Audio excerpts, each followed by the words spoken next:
So begin by settling the body, adopting a stable, comfortable, upright position serviceable for meditation. So to think about keeping our feet flat and our back straight, torso open, hands in the lap right over left with the palms upturned and the thumbs gently touching. Our eyes are gently closed or slightly open, making sure we let in enough light to remain alert. We try to maintain an awareness of not slouching, not leaning. But we also let go of any unnecessary tension or rigidity in the body, relaxing into a stable, comfortable, upright position, just allowing the body to fall into place.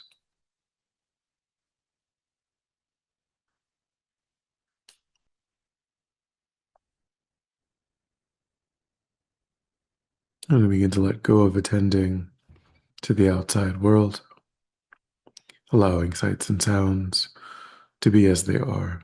No need to investigate, constraining our awareness just to the body and mind.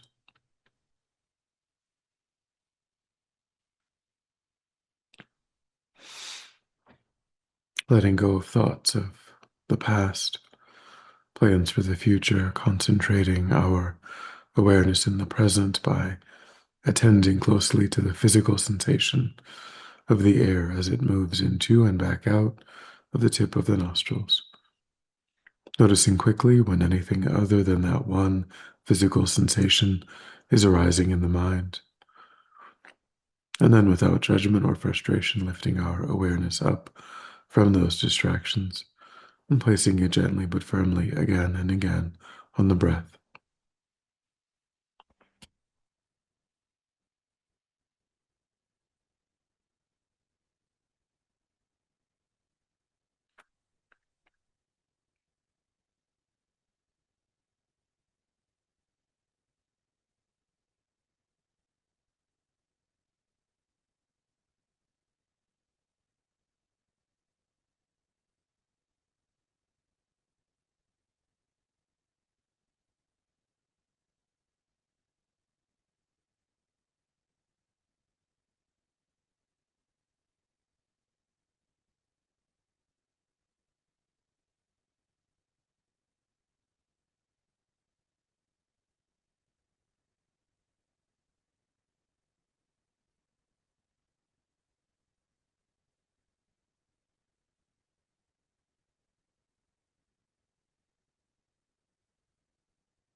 And then when the mind feels more calm, we'll generate a broad and altruistic motivation for our time.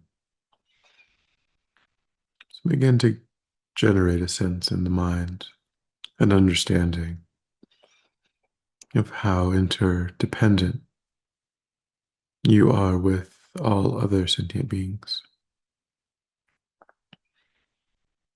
Understanding that in this life, you began in a state of complete helplessness,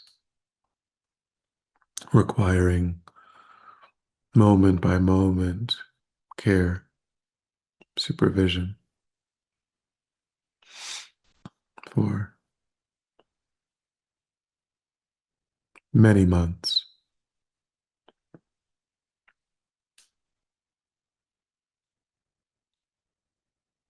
And during that time, brief lapses could easily have resulted in the end of this life. So you are completely dependent for food, for water, for safety. And think over the years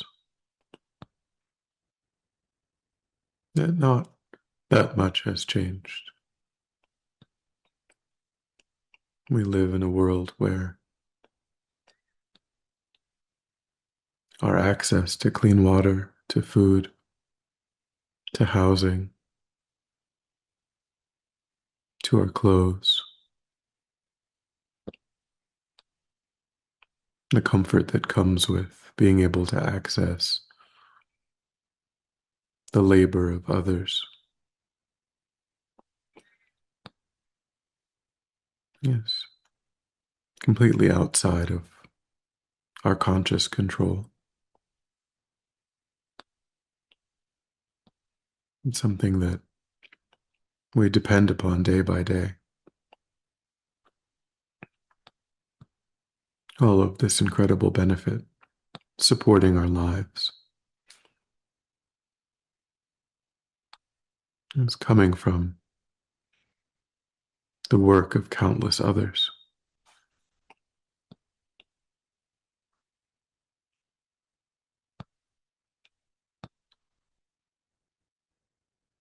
So think in this way and try to soften that boundary between oneself and others.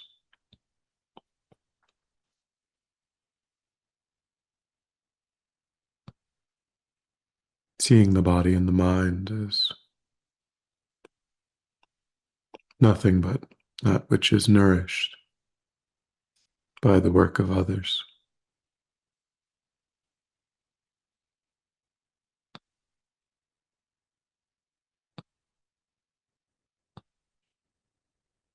So then thinking, instead of striving for oneself alone, as if I were separate,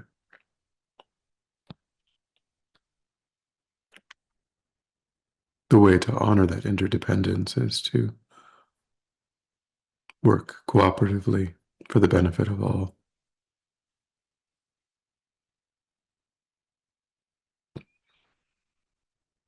To use my life in that way for that higher purpose.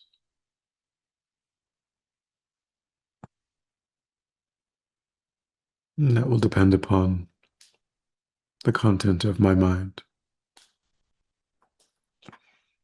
What habits, what familiarities I cultivate.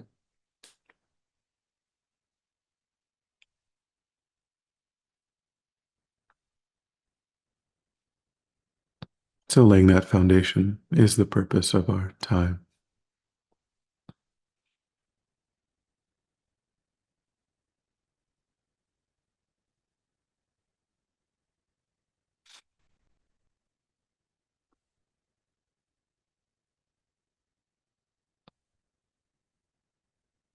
And then in order to explore that fully, more fully, we'll engage in Lama Zopa's Mahayana equilibrium meditation.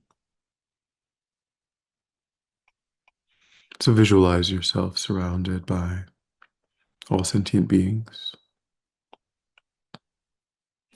Your mother in this life on your left, your father in this life on your right. In front of you are people you know that you have difficulty with. Behind you are loved ones. And spreading out in all directions are strangers.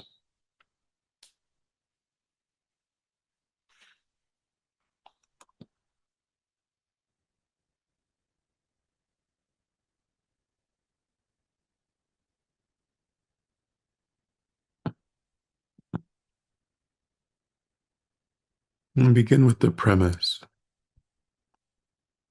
that there is no reason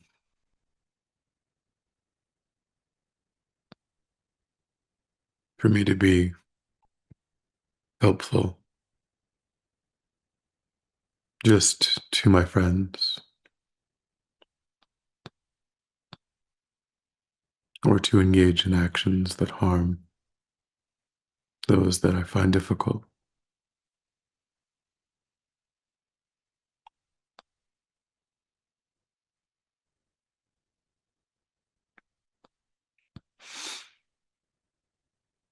That tendency, that habit is a form of striving for comfort, striving for self peace by cultivating friendships and isolating oneself from people we find difficult.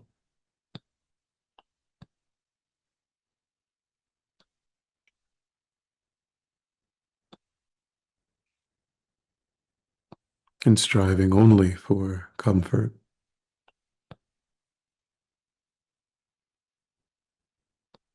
is something that I could do even as an animal.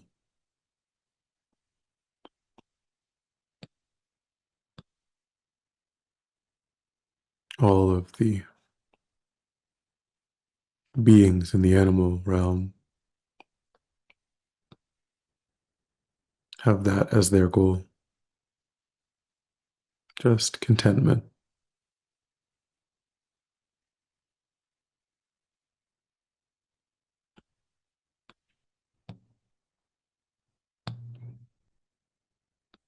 And in service of that goal, many people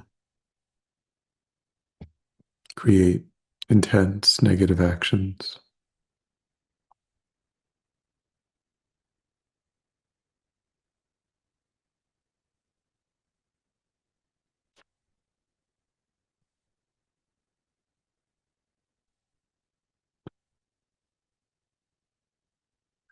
Something no animal can do is to aim for something higher,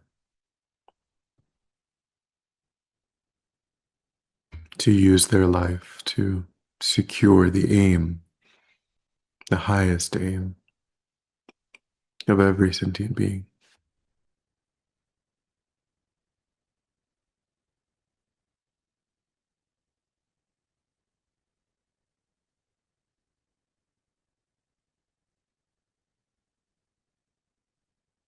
Now take a moment to tap into the drive that you yourself have to be happy,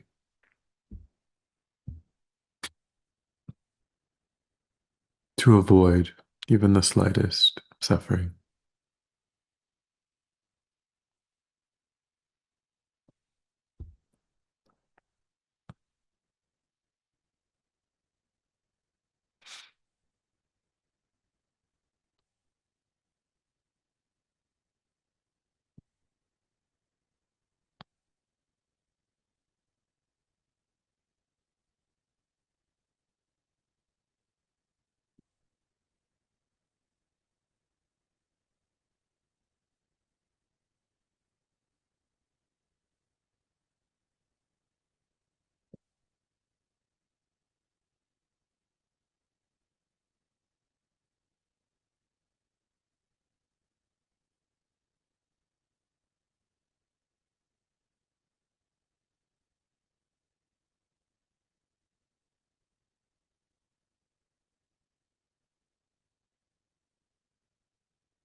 Recognize that everyone that you know, everyone that you meet,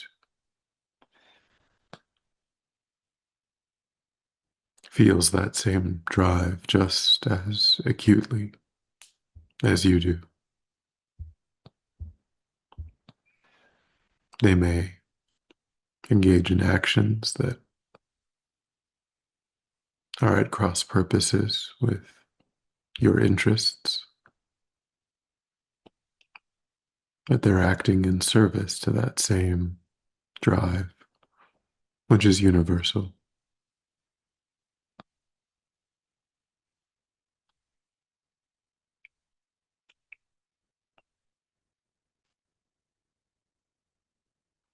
There are no sentient beings who deserve to be happy, to be free of suffering, more than any other sentient beings.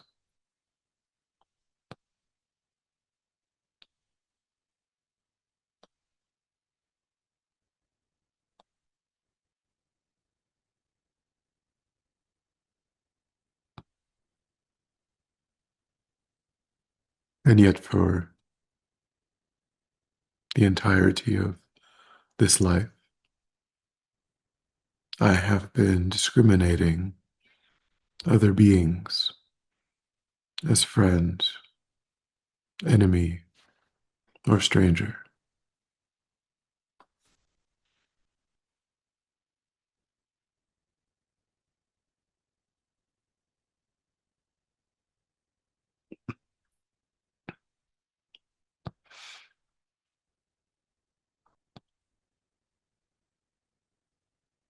And all of my negative actions have arisen due to the influence of this discrimination.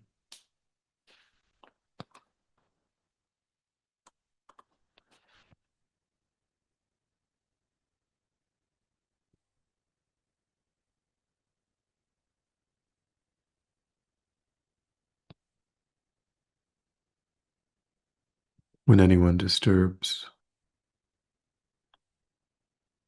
my happiness, my peace, my interests, the label of enemy arises.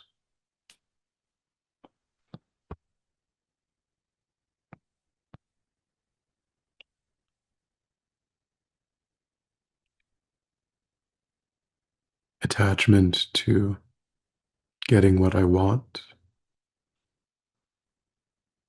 creates the label of the friend who assists me in getting what I want,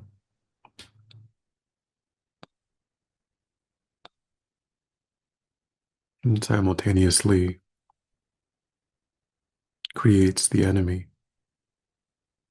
who hinders what I want.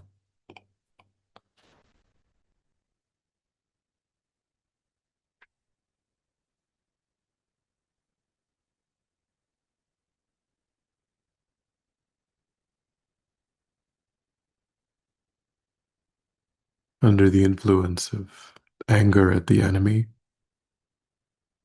I harm them.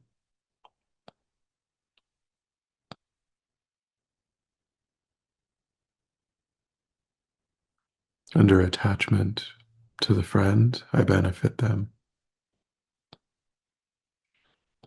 And under ignorance, I see the stranger as being irrelevant, as they've neither helped nor harmed.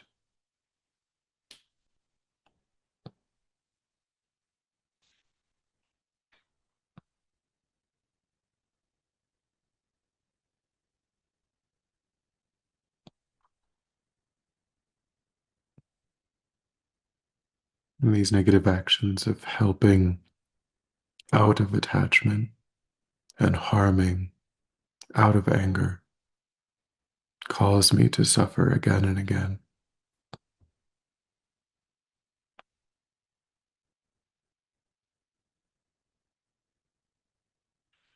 obscuring my greatest potential.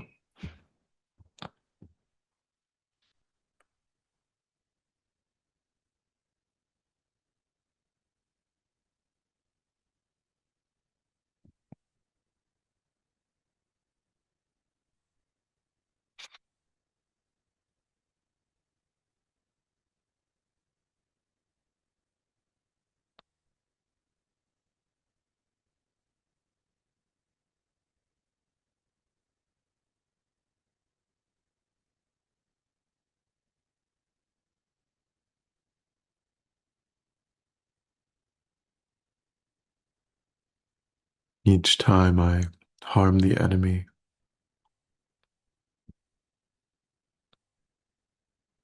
the act of retaliating brings only more suffering.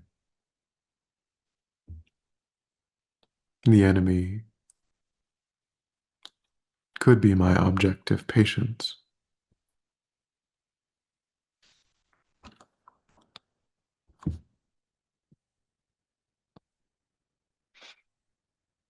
The enemy could be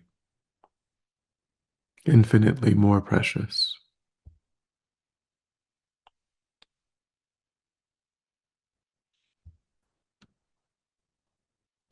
my greatest need,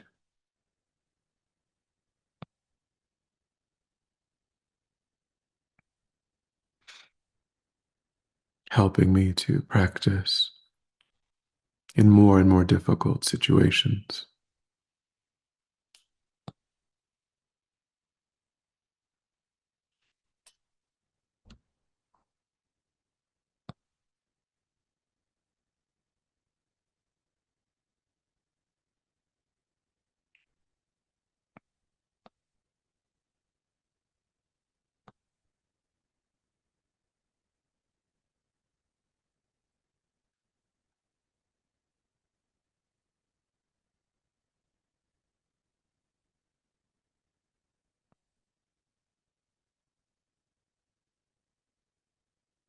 Engaging in actions that harm the outer enemy and not the inner enemy of the delusions, giving rise to those discriminations is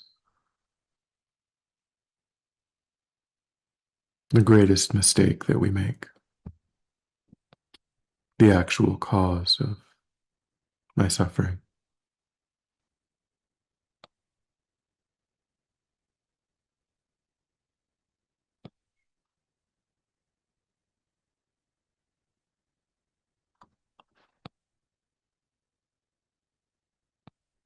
So think in this way that the enemy is merely a concept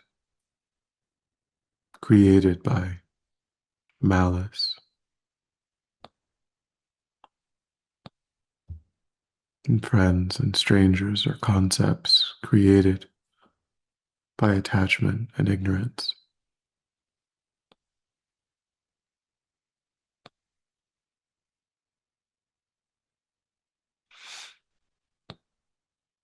If we look with wisdom, we'll never find the friend of the energy of attachment or the enemy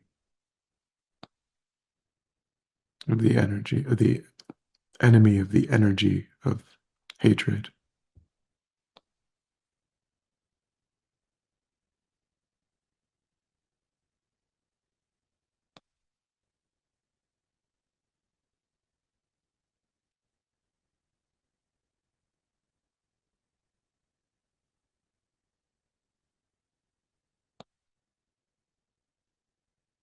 Trying to give rise to a determination to see through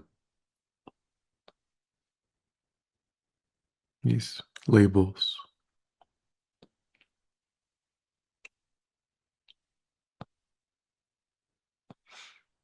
beholding only suffering sentient beings, objects of love, objects of compassion.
And then when you're ready, we'll come back together. We'll dedicate. So recollect your altruistic motivation. Think that by having engaged in this contemplation, you've actualized that motivation, which has generated positive energy in your mind. I think that you freely offer the fruit of your practice, that positive energy, for the benefit of all sentient beings without exception. Thinking strongly when this positive energy ripens, may it serve as a cause and condition to eliminate war and conflict, poverty, famine, disease, disasters, all painful inner and outer conditions. May it fully ripen the minds of all sentient beings. May they quickly meet perfect teachers and arise in the state of full enlightenment. May I too achieve this state of enlightenment, so that I might work for the benefit of sentient beings perfectly. May any obstacles facing the Guru's own life be completely dispelled.